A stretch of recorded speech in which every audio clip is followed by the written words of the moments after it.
My name is Russell Garnett. I am a program coordinator here at the United States Holocaust Memorial Museum, and I work with our law enforcement audiences in our division Law and Justice Initiatives. I've chosen this photo here that has a German police officer and a member of the SS who's been deputized as an auxiliary police. They're patrolling the streets, and this photo was taken March 5th, 1933.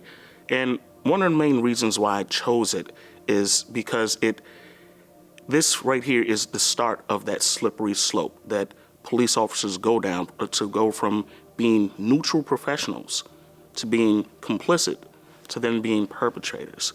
And this photo was taken 1 week after the burning of the Rایشتاگ building, which was the German parliament.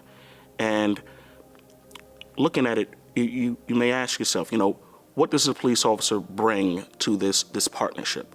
He brings trust. He brings legitimacy. He brings authority. He brings knowledge of the job, knowledge of the community. The people know him, and he knows them. He knows the area. And we also may think, how does he benefit?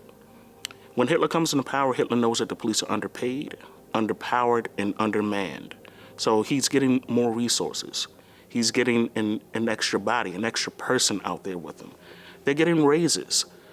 They're also gaining more power, at this time. And you often ask, what are his choices? What can he do if he doesn't like this partnership, right? He can quit, but that's a bit hard because there's a global depression going on. So, there aren't jobs that are coming by easily. He can complain. He can, complain up the chain. That's something he can do. He can ask to be transferred.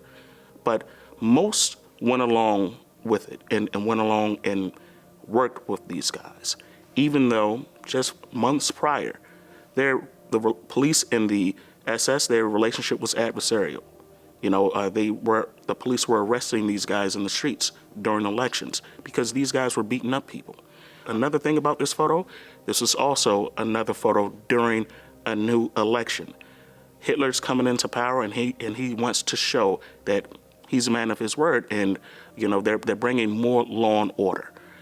Also, again, as I said, 1 week after the burning of the Rایشتاگ, this photo was in the newspapers to demonstrate order in the streets. Because if we're looking at the people behind them, they don't look afraid. There's not chaos, anything like that. So this is something that comes out and shines from this photo. Now, when we just think of this, when you look back at that photo, you see that dog, boom, muzzled, eyes glaring right at you. Thing is it's scary, right? It's something that you would think people walking down the street, they're afraid. They would be afraid of this, and that the police would be using this as a scare tactic. But that's not the case with this. They weren't necessarily using that. But when I asked the question to any audience that I show this photograph to, that right there, it stands out to them because it feels unusual to have that dog, patrolling the streets, and if it's something that's supposed to be normal. I regularly work with police forces in Washington, D.C., the FBI, NYPD, and when I share this photograph with them, I go over a series of questions with them. I ask them, what's the ordinary function of the police officer in this image? And often their responses are, patrolling, show of force. The police are showing their presence. This is what they would do. This is something ordinary.